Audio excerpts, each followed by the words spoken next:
नमस्कार दोस्तों। फिर मैं ये जो देश में नीट यूजी पेपर लीक के कारण जो जंतर मंतर से लेकर के संसद मार्च तक पूरे भारत में यह आंदोलन मोदी सरकार के खिलाफ इतना उग्र क्यों हुआ और जेन जी जो 15 से 20 वर्ष के जो युवा हैं उनको कहा जाता है वे देश की आवाज़ कैसे बने। तो इस संदर्भ में मैं रामधारी से दिनकर के कुरुक्षेत्र में लिखी दो पंक्तियों आप लोग के सबको सुनाना चाहता हूँ। और यह है जेन जी देश की आवाज़ कैसे बनी, उसी से मैं इसको जोड़ रहा हूँ। तो क्रांतिकारी कवि रामधारी से दिनकर ने कुरुक्षेत्र में लिखा है, यह महाभारत वीरता निसफल हुआ, उप ज्वलित कितना गरल में व्यंग है, पांचे अहिसून नर के द्वेष से सहार हो गया पूरा देश का। ये पंक्तियां महाभारत काल के समय को देखते हुए ब्रिटिश कालीन भारत में यह उठाया है, क्योंकि जिस तरह से महाभारत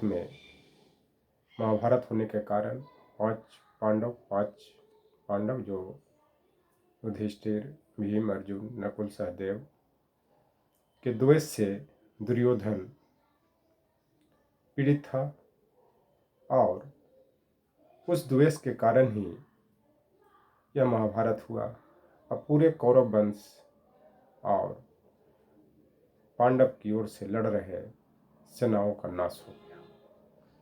लेकिन ब्रिटिश काल में भी यह देखा जाए तो अंग्रेजों का भी नाश या विनाश उस समय के स्वतंत्रता आंदोलन में लड़ रहे भारतवासियों को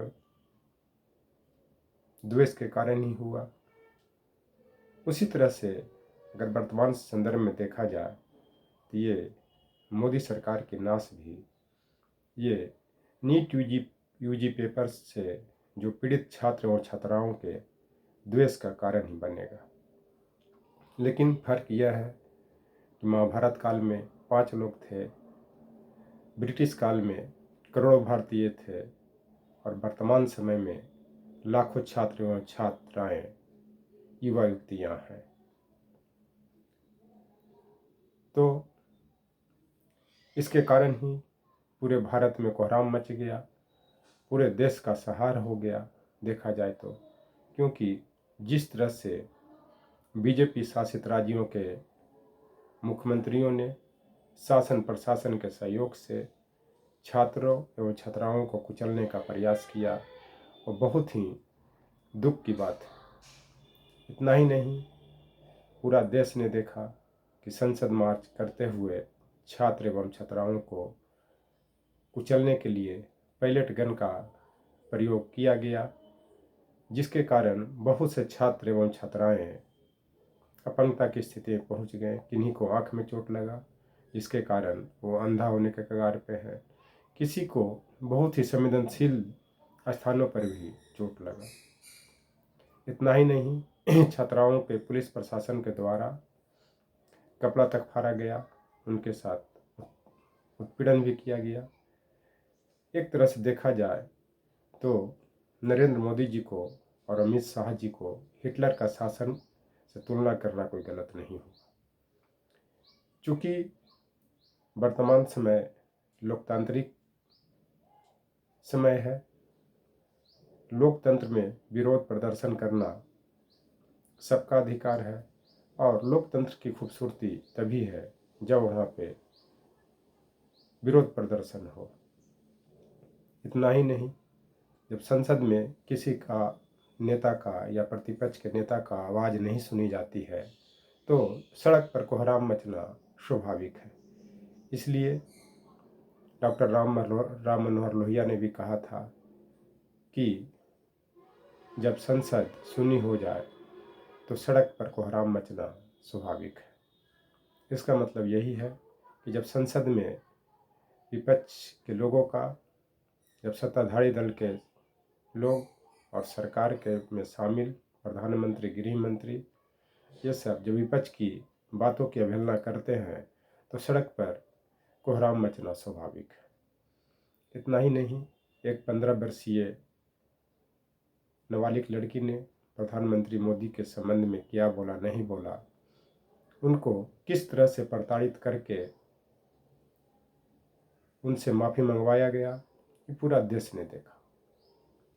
एक तरह से यह देखा जाए, जो यह 15 वर्षीय लड़की एक तरह से ये देश की आवाज़ बनी और यह बताने की कोशिश की कि इस देश में कोई भी छात्र एवं छात्राएँ या युवक एवं युवतियाँ या नेता एवं अभिनेता जो भी हैं वो बहुत ही सतर्क हैं, अवेयर हैं, अपने अधिकार को समझते हैं, अपने अधिकार की लड़ाई लड़ना जानते हैं और किसी से भी डरने वाले नहीं हैं।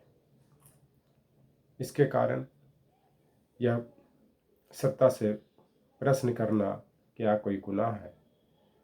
आप लोगों ने संसद में देखा होगा कि रमेश भिथोड़ी ने दानिश अली साहब के बारे में संसद में क्या क्या अभद्र टिप्पणियां नहीं की, लेकिन उस पर कोई चर्चा नहीं, कोई कोहराम नहीं, जबकि एक तरह से वो भेदभाव, सांप्रदायिक तनाव की राजनीति देश के सबसे बड़े मंदिर में कर रहे थे, लेकिन उस पर कोई सुनवाई नहीं हुई। लेकिन जब देश की जनता अपने अधिकार के लिए सड़क पर उतरते हैं और सत्ता से प्रश्न करते हैं, सरकार से प्रश्न करते हैं, तो उनको किस प्रकार से प्रताड़ित करके कुचल दिया जाता है।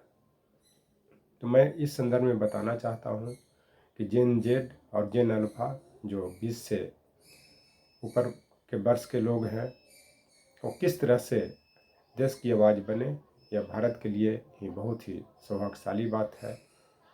और लेकिन इसका असर कितना सरकार पर पड़ेगा यह तो समय ही बताएगा, क्योंकि महाभारत का जो संदर्भ रामधारी सिंह दिनकर ने उठाया था, उनका कहना था कि ये महाभारत का युद्ध निष्सफल हो गया, क्योंकि 5 असहिष्णु देश नर के द्वेष से पूरा देश का संहार हो गया। लेकिन वर्तमान समय में यह आंदोलन कितना सफल होगा नहीं होगा, वो आने वाला समय बताएगा कि फिर पेपर लीक होता है कि नहीं होता है, अंदर से सेटिंग होता है कि नहीं होता है, कितने जो जिन्होंने कैंडिडेट हैं उनको सफलता मिलती है नहीं मिलती है, क्योंकि रात दिन मेहनत करने वाले लोग आज बेरोजगार पड़े हुए हैं और जो मेहनत नहीं करते हैं, जिनका सेटिंग है, जिनके पास पैसा है, वो खुलेआम मोबिलाइज करके अपने सीट को खरीद रहे हैं। जो नीट यूजी ही नहीं, चाहे केंद्र सरकार के कोई भी एग्ज़ाम हो, चाहे एसएससी का हो, चाहे और कोई भी एग्ज़ाम हो, उस सब में आप देख सकते हैं कि किस तरह से क्षेत्रवाद और एक क्षेत्र के लोग शामिल हो रहे हैं, जबकि दूसरे क्षेत्र के लोग जो इंटेलिजेंट हैं, टैलेंटेड हैं, रात दिन मेहनत कर रहे हैं, वो बेकार पड़े हुए हैं। तो यह तो आने वाला समय बताएगा। और जेन जेड ये देश की आवाज़ कैसे बनी और इस आवाज़ को कैसे मजबूत करना है, वो देश के जो भी लोग हैं, चाहे वो छात्र हैं, छात्राएं हैं, नेता अभिनेता हैं, सत्तारूढ़ दल के हैं या विपक्षी दल के सांसद विधायक हैं, उन सबको सहयोग करना चाहिए, ताकि जेन जेड की आवाज़ दबे नहीं।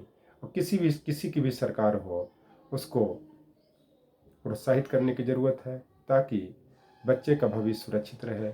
जब बच्चे का भविष्य सुरक्षित होगा तभी 2047 के विकसित भारत के सपना देखिएगा मोदी जी, नहीं तो कभी नहीं देखिएगा, क्योंकि सिर्फ बड़बोला बोलने से कोई काम नहीं होता है। इस चलते यह आपको समझना है और अमित शाह जी को समझना है कि देश की जो शासन प्रशासन में भ्रष्टाचार व्याप्त है, उसको कैसे दूर करना है, कैसे समाप्त करना है और जेन जेड की आवाज़ को किस प्रकार से मजबूती देना है। थैंक्स।